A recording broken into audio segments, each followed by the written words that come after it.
Eto pa, isa pang DDS, umiiyak din, no? Eto, nayayabangan ako dito kay Panelo eh. Si Panelo, kala mo lahat alam eh. Akala mo, yung mga sinasabi niya hindi maide-debunk nung ano eh, nung mga tawag dito, mga political analyst eh, nung mga vlogger eh. Eto ang napapansin ko lang ho dito sa mamang ito, kay Panelo, ang payat. Hindi, hindi yun. Ang napapansin ko dito sa mamang to, ang trabaho nito sa mga Duterte, mga kababayan, taga-salba. Ayan. Kasi, di ba ang mga Duterte, mga bossing, minsan hindi mo maiisip, matalino ba talaga sila? O nakachamba lang? Bakit to? Doon kapag ka bumubuka yung kanilang mga bibig, sila mismo ho, mga bossing, yung naglalaglag sa kanilang sarili. No? Sila mismo ho ang nagbubuko sa kanilang sarili.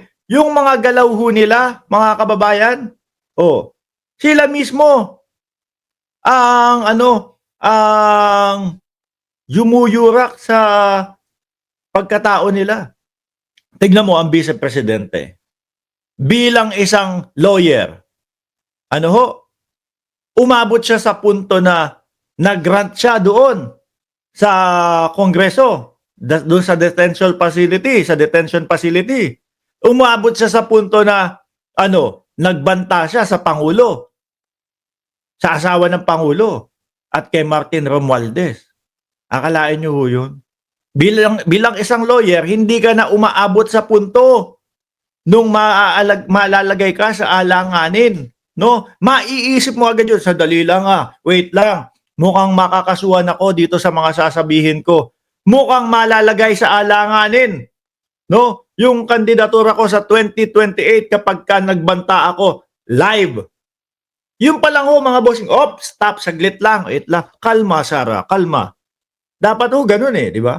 Kaya nasasabi ko, hindi natin alam kung matatalino ba talaga sila o nakachamba lang. Yung mga ganyan hong pangalan, yung mga ganyang mga kalalaking tao,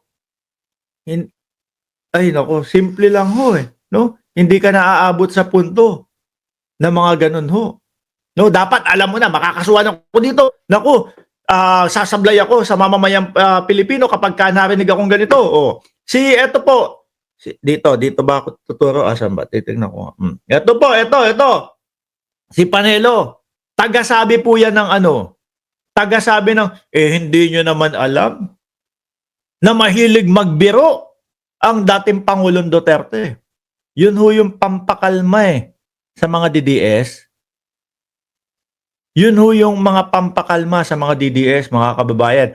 Pag alam na nilang sablay yung sinabi, si Panelo, papasok na yan. No? Hindi nyo naman, parang hindi nyo nakilala ang dating Pangulong Duterte. Mapagbiro yun. Laging joke-joke yan. Di ba? Si Rokansaki. Ganun lang mga bossy. Laging joke-joke yan. Napapansin nyo ho? Kada may sablay, Panelo lalabas. Joke lang yun ng dating Pangulong Duterte. Kapag ka maganda yung sinabi, seryoso ang dating Pangulong Duterte. Simple ng style nila, mga kababayan, Bakit ho patuloy-tuloy sila at paulit-ulit silang ganun? Kasi may paulit-ulit na mga DDS na sabihan mo lang na joke lang yun eh. Papaniwalaan na ho agad. Burado na ho sa isip nila.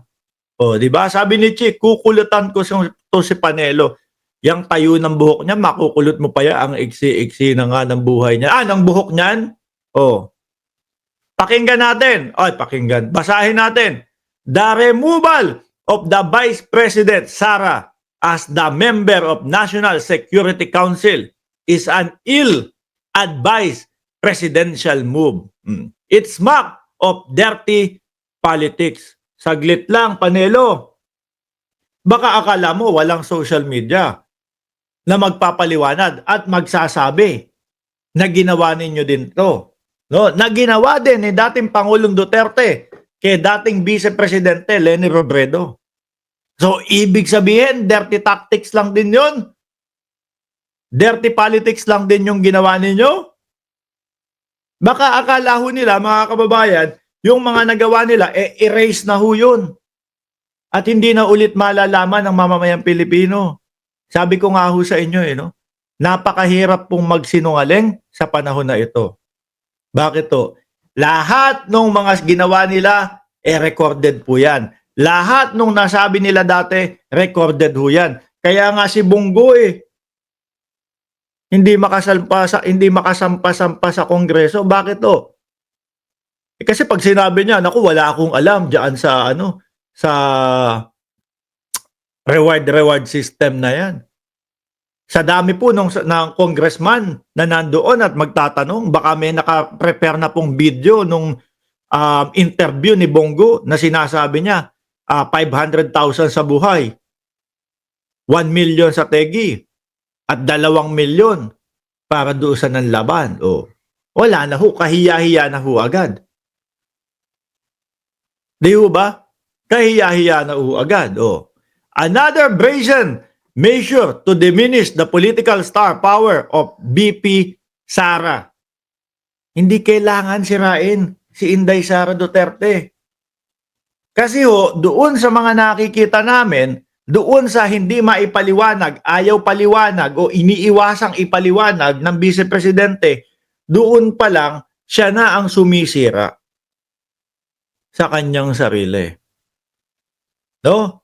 Yung dapat sana panahon niya o oras niya para magpaliwanag doon sa mga confidential funds na yan, yung mga tawag dito, yung mga press conference na ginagawa niya, napatay ang ilaw, pinatayan daw po sila ng ilaw, yung pala, nasa kanila yung switch at sila lang ang pwedeng magbukas at magpatay ng ilaw.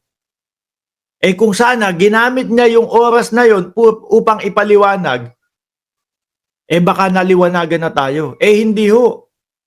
Iba ang tinutungo. Kaya kung sana sinasagot po yung kanyang problema, iba ang pupuntahan. Pupunta ho doon sa noo ni Vic na nakakasil. Anak, na tinapa talaga tong si Chi. Ang gulo nito sa vlog. Nood daw ni Vic nakakasilaw. Siguro dapat pinasok na lang nila si Vic Rodriguez doon sa loob ng ng Kongreso. Tapos yumuko ng ganun. Di may ilaw na sila kung nakakasilaw yan. Eto, si Chi, Attorney Vic, si Chi ang may sabi niyan. Nakakasilaw daw. Diba? Nabanggit kasi natin na walang ilaw doon sa loob Kung yung mga oras na yon, mga kababayan, no? Pinatunayan nila. Nabot-bot daw ako.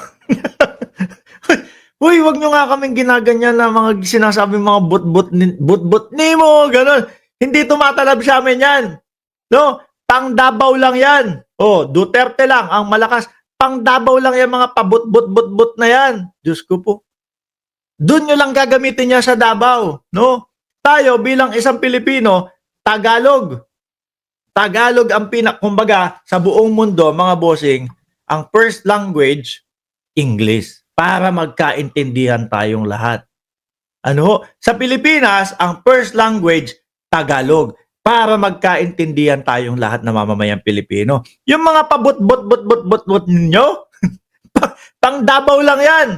No? Diyan nyo lang gagamitin yan. Kung sa tingin ninyo, nasasaktan nyo kami, bot-bot-bot-bot. Natatawa lang kami sa inyo. Hindi ko po nila lahat ng mga taga Davao, ha? Kasi yung mga taga Davao na mga supporter po ng Pangulong Marcos, marunong umintindi. Bakit ko gagamitin kay Mark yung bot-bot? O bakit ko gagamitin kay Mark yung salitang pang Davao? Hindi niya naman naiintindihan. Naku, mahina talaga mga utak nitong mga to. No? Ulitin ko. Sabi ni Godofredo, Corpus, easy to become DDS. Wag mo lang daw gamitin ang utak mo. DDS ka na. Simple uulitin ko. Kung yung mga oras na nag-press conference ang Vice Presidente, ipinaliwanag niya na, baka wala na, tapos na ang problema niya. Kung nakumbinsin niya tayong lahat. No?